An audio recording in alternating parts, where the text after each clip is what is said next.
You're listening to the CyberWire Network, powered by N2K.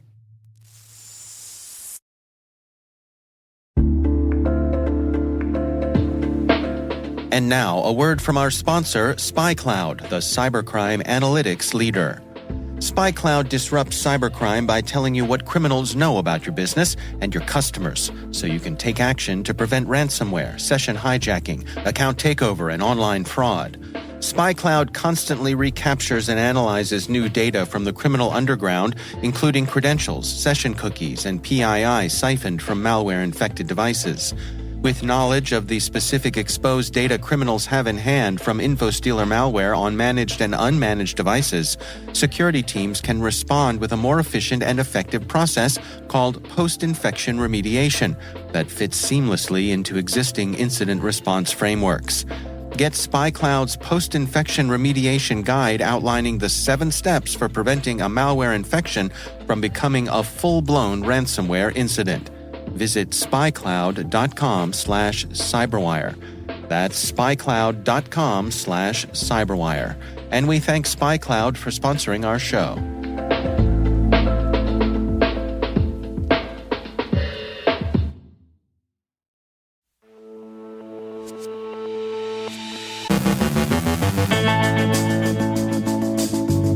Swatting is on the rise. LoanDepot, the Toronto Zoo, and the World Council of Churches all confirm ransomware attacks.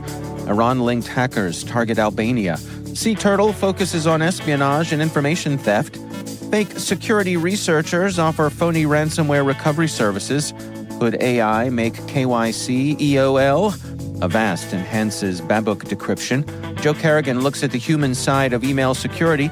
And a group of midwives fail to deliver.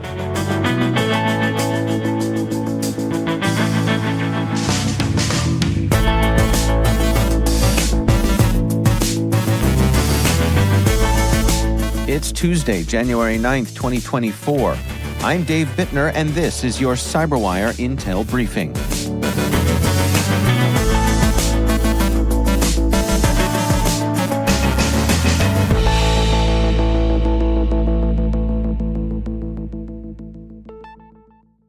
NBC News reports that Special Counsel Jack Smith, leading the prosecution against former President Donald Trump in 2 federal cases, and Judge Tanya Chutkan, overseeing one of these cases, were targets of attempted swatting incidents at their residences.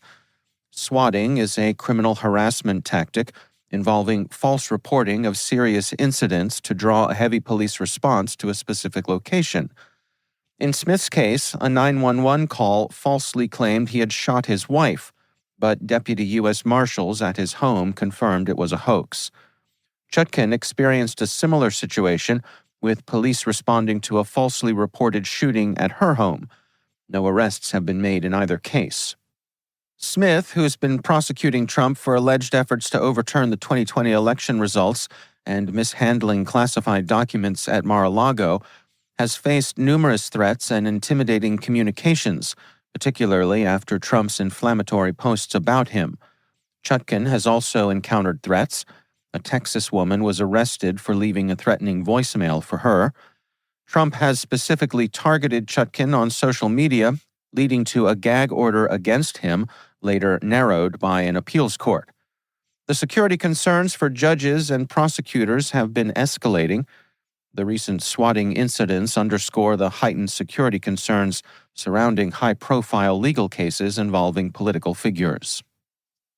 Following up on yesterday's story, a mortgage lending firm, LoanDepot, confirmed a ransomware attack causing system disruptions and data encryption in a Form 8K filing with the SEC. The Irvine-based company took immediate containment steps, initiated an investigation, and notified regulators and law enforcement. While they work to secure operations and assess impact, it's unclear if personal information was compromised. Speaking of ransomware, the Toronto Zoo, Canada's largest zoo, experienced a ransomware attack on January 5th, affecting its systems and potentially visitor, member, and donor information.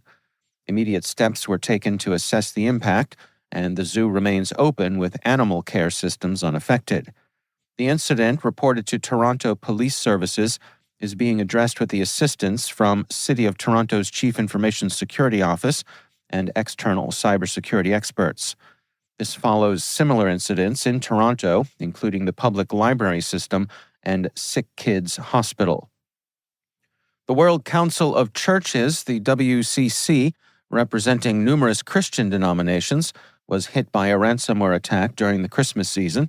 Responsibility for the attack was claimed by the Rhysida ransomware gang, targeting the Lutheran World Federation, a WCC member. The attack, which occurred on December 26th, resulted in a system shutdown, including the WCC's website. The ransom demanded is 6 bitcoins, about $280,000, with a 7-day deadline. The incident has been reported to Swiss police and is under investigation, with no specific details on the data breach or the number of affected individuals disclosed.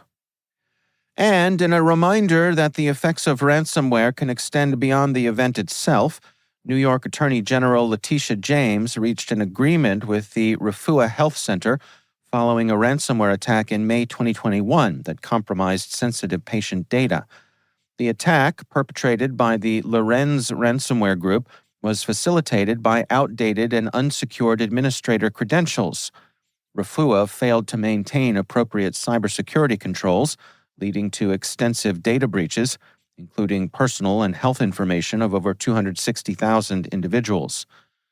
The New York AG identified multiple violations of the HIPAA security rule and New York general business law, including insufficient policies, failure to conduct risk analysis, and inadequate incident response measures.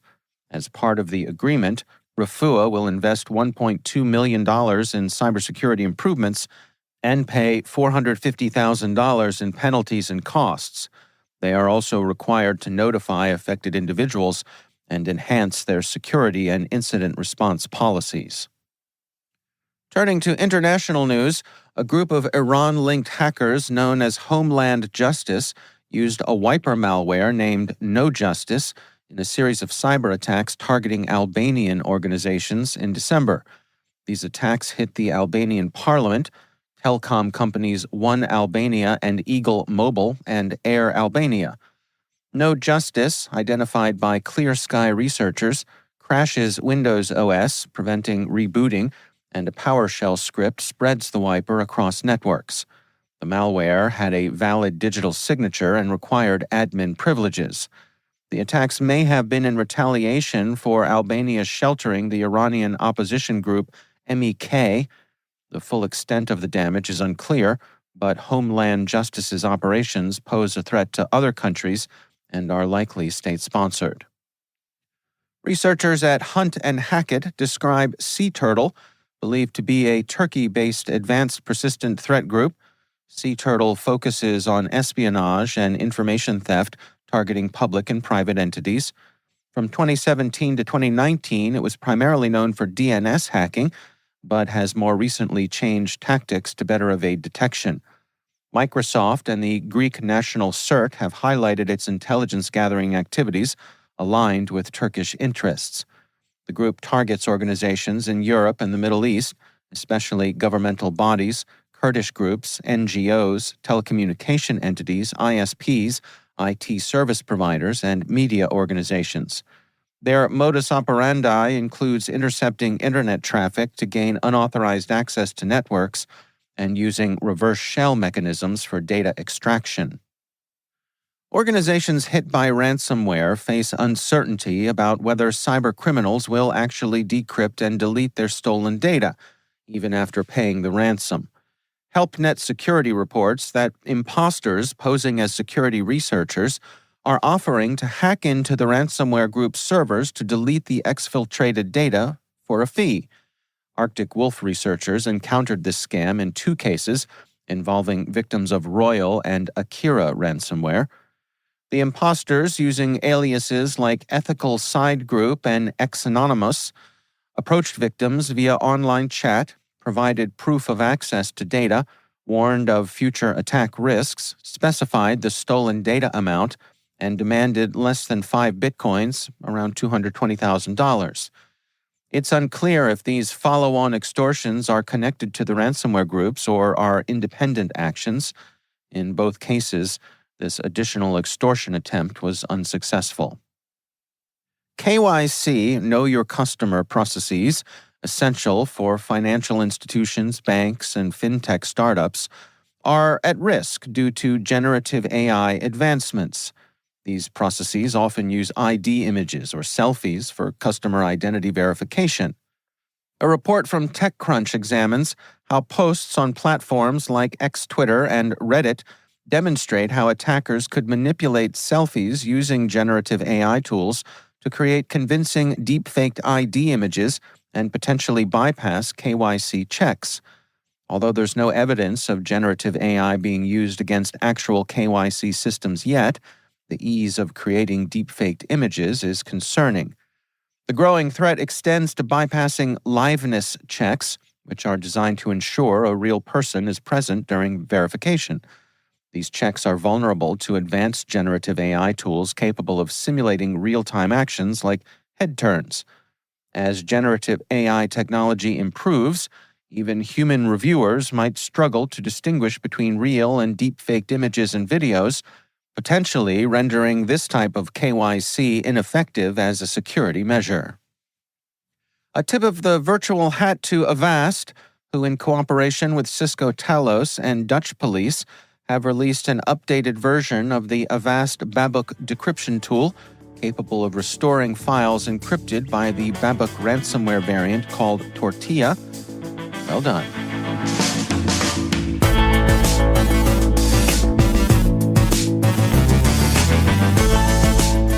Coming up after the break, Joe Carrigan looks at the human side of email security. Stay with us.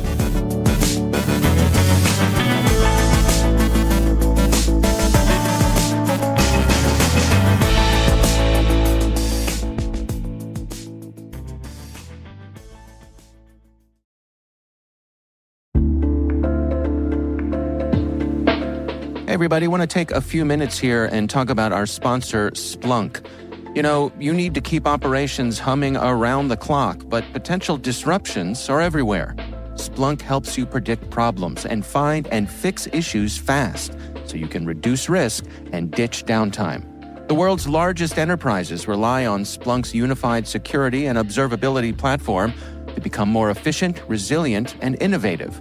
With Splunk, you can react quickly, evolve faster, and be ready for anything. Stay ahead of disruptions. Learn more at splunk.com/resilience.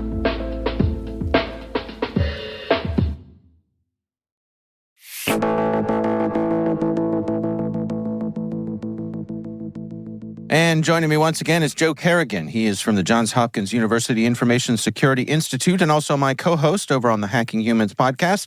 Hey, Joe. Hi, Dave. So before we took our break for the holidays, this article came to my attention. It's from the folks over at HackRead. This one's written by Awais Sultan.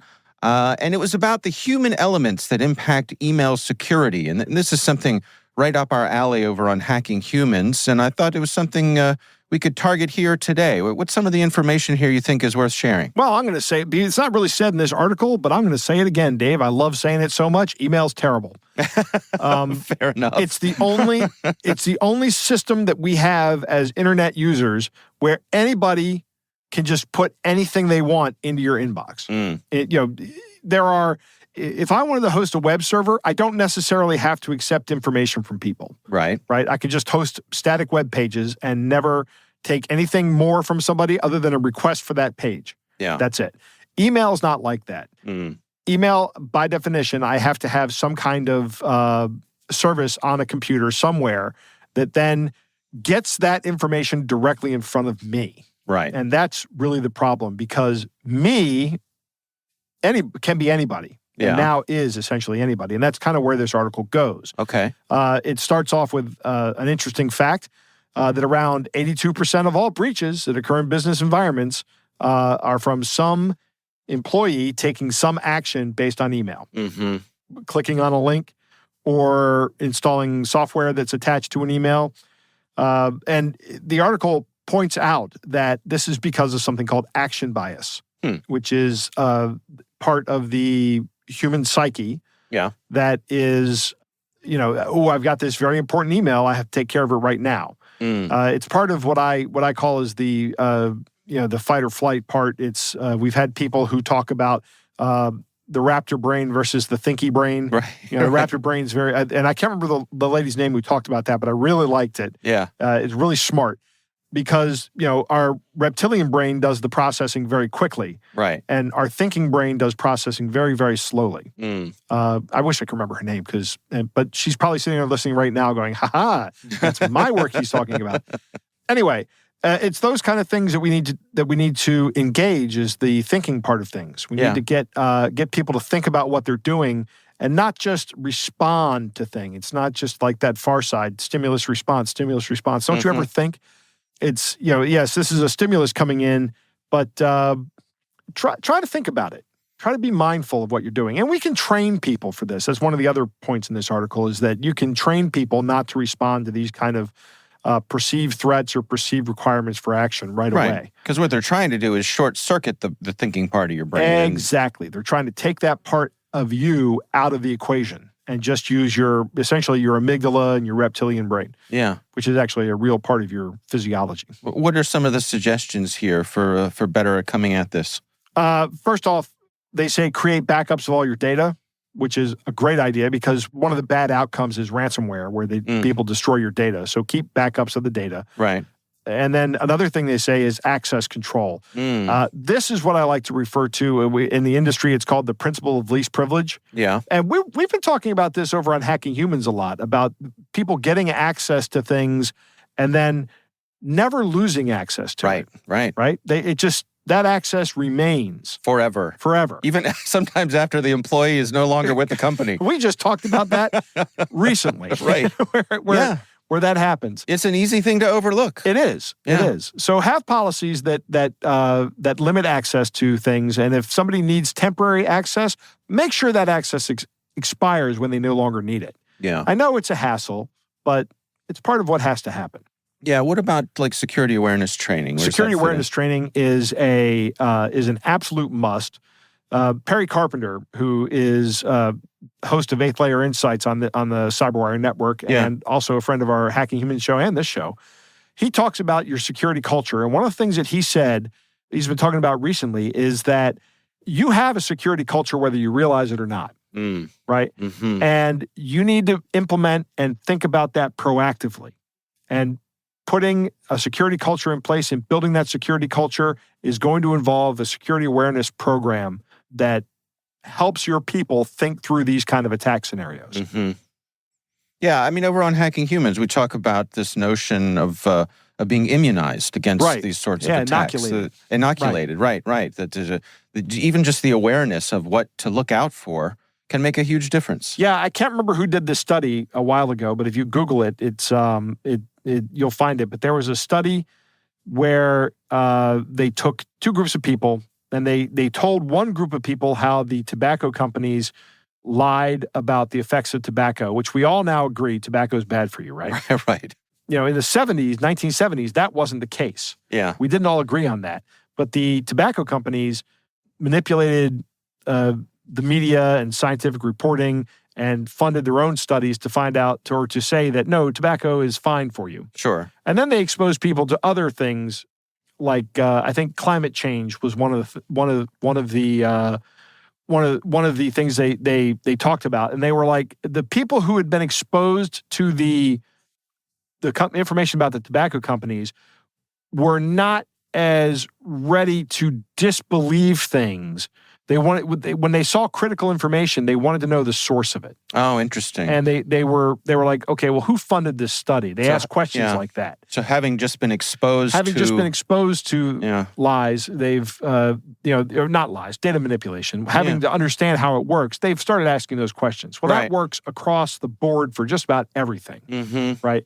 So if you say, as a CEO of this company, I am never going to write you and say, you need to write a check to this person for $50,000 right now. Right. I'm never going to ask you to go buy gift cards. I'm never going to ask you to go buy gift cards. I mean, that's a rudimentary one that we all giggle about, right? But it's something that every security awareness program should have in place. Yeah. Right? Nobody from this company is ever going to ask another person to go out and buy gift cards for this. No, a dear friend of mine who was the head of HR for a cybersecurity company was on her way to go buy the gift cards. And she happened upon the CEO. And that's what short-circuited the process. So amazing. It can happen to anybody. How fortuitous for her. It can happen to anybody. Absolutely. Yeah.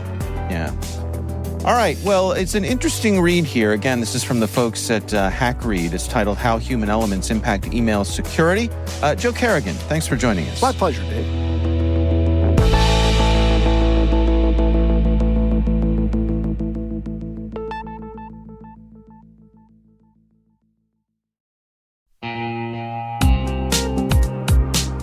And now, a word from our sponsor. The Johns Hopkins University Information Security Institute is currently seeking qualified applicants for its innovative Master of Science in Security Informatics degree program. Study alongside world-class interdisciplinary experts and gain unparalleled educational, research, and professional experience in information security and assurance. Interested U.S. citizens should consider the Department of Defense's Cyber Scholarship Program, which covers tuition, textbooks, and a laptop, as well as providing a $32,000 additional annual stipend. Apply for this scholarship by February 1st and apply for the fall 2024 semester by March 1st. Learn more about both at cs.jhu.edu/MSSI.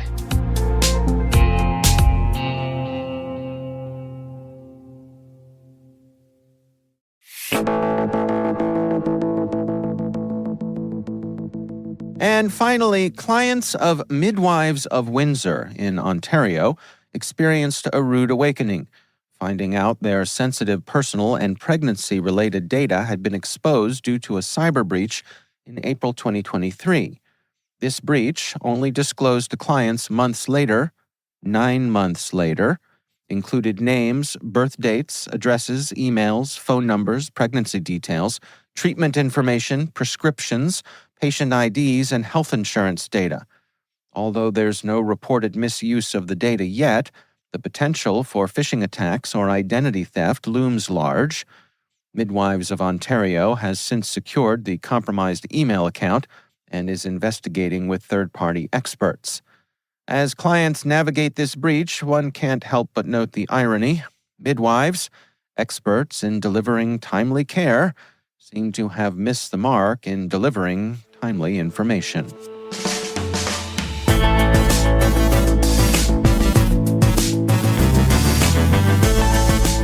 And that's the CyberWire. For links to all of today's stories, check out our daily briefing at thecyberwire.com. We'd love to know what you think of this podcast. You can email us at cyberwire@n2k.com. Your feedback helps us ensure we're delivering the information and insights that help keep you a step ahead in the rapidly changing world of cybersecurity. We're privileged that N2K and podcasts like the CyberWire are part of the daily intelligence routine of many of the most influential leaders and operators in the public and private sector, as well as the critical security teams supporting the Fortune 500 and many of the world's preeminent intelligence and law enforcement agencies. N2K Strategic Workforce Intelligence optimizes the value of your biggest investment, your people. We make you smarter about your team while making your team smarter. Learn more at n2k.com. This episode was produced by Liz Stokes. Our mixer is Trey Hester, with original music by Elliot Peltzman. Our executive producers are Jennifer Iben and Brandon Karpf. Our executive editor is Peter Kilpie. I'm Dave Bittner. Thanks for listening. We'll see you back here tomorrow.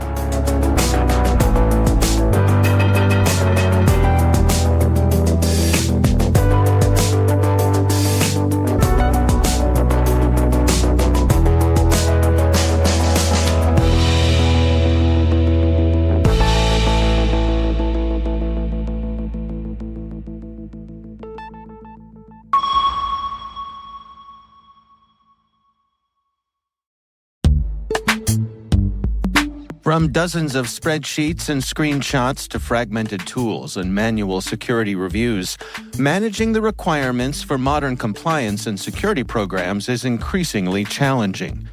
Vanta is the leading trust management platform that helps you centralize your efforts to establish trust and enable growth across your organization. Over 6,000 companies partner with Vanta to automate compliance, strengthen security posture, streamline security reviews, and reduce third-party risk. CyberWire Daily listeners can get $1,000 off Vanta by going to vanta.com/cyber. That's VANTA.com/cyber.